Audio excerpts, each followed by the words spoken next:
अस्सलाम वालेकुम, मैं हूं चश्मा फारूकी।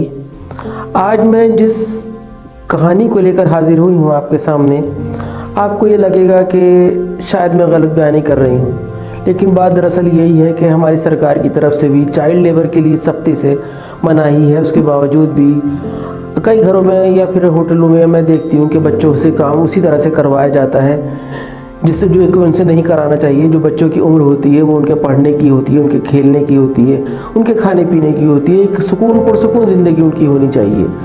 उसके बावजूद भी हम जो बच्चों को देखते हैं तो बच्चों का उनके ऊपर क्या असर पड़ता है। कभी कभी हालात के मद्देनज़र भी, परेशानियों के तहत भी बच्चों को कहीं कहीं काम करना पड़ जाता है। तो आज जो मैं कहानी आपके सामने लेकर आई हूँ उसका नाम है शद्दन की सच्चाई। शद्दन इंतहाई बेचैनी से अपने भाई को गोद में लिए टहल रही थी, लेकिन वो किसी तरह चुप नहीं हो रहा था। झुंझलाकर बोली, पता नहीं कितना ज़िद्दी है, चुप ही नहीं होता। अम्मा अब्बा खुद तो चले गए, इसे मेरी जान पर रोने के लिए छोड़ गए।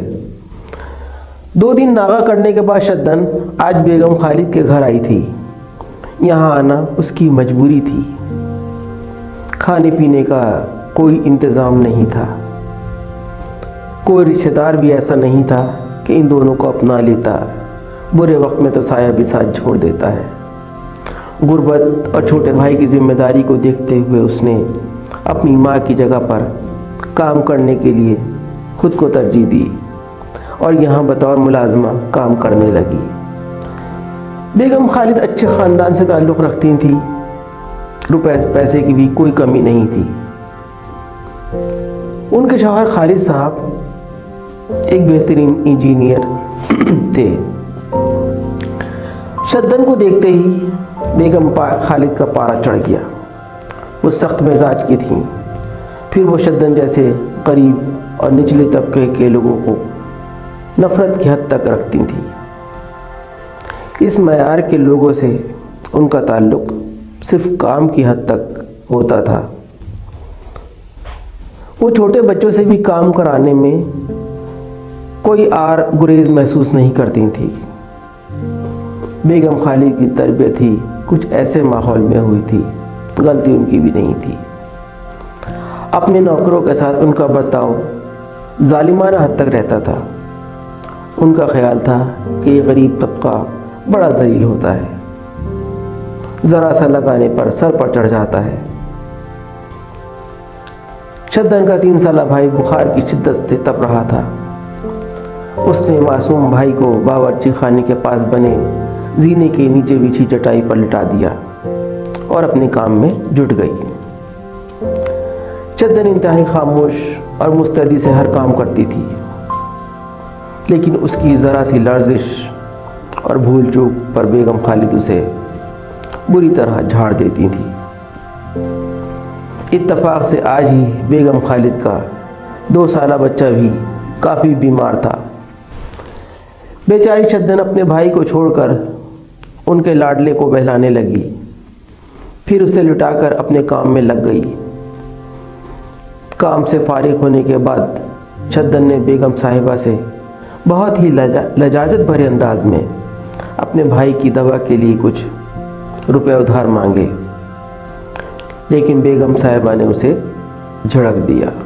बोली, तुम जैसे लोग बड़े घटिया होते हो, ज़रा सा प्यार न मिलने पर फ़ौरन मांगने आ जाते हो। शद्दन बेचारी बच्ची का चेहरा नदामत से पीला पड़ गया। उसका सर शर्म से झुक गया, आंखों से आंसू छलक गए। उसके मुंह से दर्द भरी आह निकल गई। उसने अपने दिल में सोचा, या अल्लाह, गरीब होना इतना बड़ा पाप क्यों है? अमीर लोग पैसों के नशे में हम जैसे गरीब बच्चों का दिल क्यों तोड़ देते हैं? ये दुनिया इतनी जालिम क्यों है? मेरे भाई जैसे मासूम और नन्ही जानों पर तो तरस नहीं खाते। ये सोचते हुए शद्दन खामोशी से बाहर आ गई। उसने मुड़कर बेगम साहिबा के बंगले को देखा और फुटपाथ पर अपने भाई को गोद में लिए चल पड़ी। थोड़ी देर बाद बेगम खालिद भी अपने बच्चे को डॉक्टर के पास ले गई। डॉक्टर का क्लिनिक उनके घर से काफ़ी दूर था। क्लिनिक में कदम रखते ही उन्हें बहुत से लोग नज़र आए। कतार भी काफ़ी लंबी थी। वो वहाँ कभी नहीं आती, मगर उनके शहर में इस डॉक्टर का काफ़ी चर्चा था, जैसे बाहर से आया है, फॉरेन रिटर्न है, इस तरह की बातचीत। इस ख्याल के मद्देनज़र वो अपने बेटे को यहाँ ले आई थी। उन्होंने एक नज़र सब पर डाली तो शद्दन को लाइन में काफ़ी आगे बैठे हुए देखा। बेगम साहिबा के बेटे को बहुत तकलीफ़ थी। वो बराबर रो जा रहा था। बेगम साहिबा उसे गोद में लिए टहल रही थी और काफ़ी परेशान लग रही थी, लेकिन उसूल के तहत उनको अपने नंबर का इंतज़ार करना ही था। इस दरमियान अचानक शद्दन की नज़र बेगम साहिबा पर जा पड़ी। वो अपनी जगह से उठी और अपनी सीट उनको पेश कर दी। कुछ नहीं बोली। चंद मिनट बाद बेगम साहिबा की बारी आ गई। वो बच्चे को डॉक्टर के पास ले गई, नुस्खा लिखवाया और हाल में बने काउंटर से दवा ली। दवा लेकर बेगम साहिबा ने पर्स खोला तो वो परेशान हुई। पर्स में रुपए नहीं थे। शायद घबराहट में उन्हें रुपए लेना याद ही नहीं रहा था। क्लिनिक में कोई जान पहचान वाला भी नहीं था जिससे वो ले लेती, और लेना तो वैसे भी उनकी शान के खिलाफ होता। ले भी कैसे सकती थी। शद्दन ने उनकी परेशानी भांप ली। उसने मुट्ठी में दबे चंद मोड़े तोड़े नोट उनके आगे कर दिए। बोली, ये मैं किसी से उधार मांग कर लाई हूँ, आप इनसे दवा ले लें, ये भी तो मेरे भाई जैसा है। इस वक्त बेगम साहिबा की हालत देखने लायक थी। उन पर खड़ो पानी पड़ गया। उन्होंने शर्मिंदगी से वो रुपए उसकी हथेली से उठा लिए और दवा खाने में पैसे देकर तेज़ी से बाहर निकल गईं। घर आकर बेगम साहिबा ने पैसे लिए और फौरी शद्दन के पास क्लिनिक जा पहुंची, ये सोच कर कि वो वहाँ होगी, लेकिन वहाँ उनको वो नहीं मिली। शायद वो बिना दिखाए वापस चली गई होगी। बेगम खालिद डॉक्टर के पास शद्दन के बारे में मालूम करने गई और तफसील से सारा वाक़या डॉक्टर साहब को बताया। डॉक्टर साहब इंसानियत पसंद इंसान थे। उन्होंने सब सुना और उठकर बाहर आ गए। हाल में मौजूद सभी हजरात पर एक नज़र डाली। उनको भी उस बच्ची की तलाश थी। कई एक मरीजों ने डॉक्टर साहब से पूछा, डॉक्टर साहब क्या ढूंढ रहे हैं, किसको तलाश रहे हैं? तब डॉक्टर साहब ने सब कुछ मुखातिब करते हुए कहा कि एक बच्ची अपने भाई को दिखाने आई हुई थी, यहीं बैठी थी। वो बच्ची इनके यहाँ काम करती है, मगर अपनी मालकिन की परेशानी को महसूस करते हुए उनको अपनी जगह लाइन में लगाकर खुद बिना दिखाए चली गई।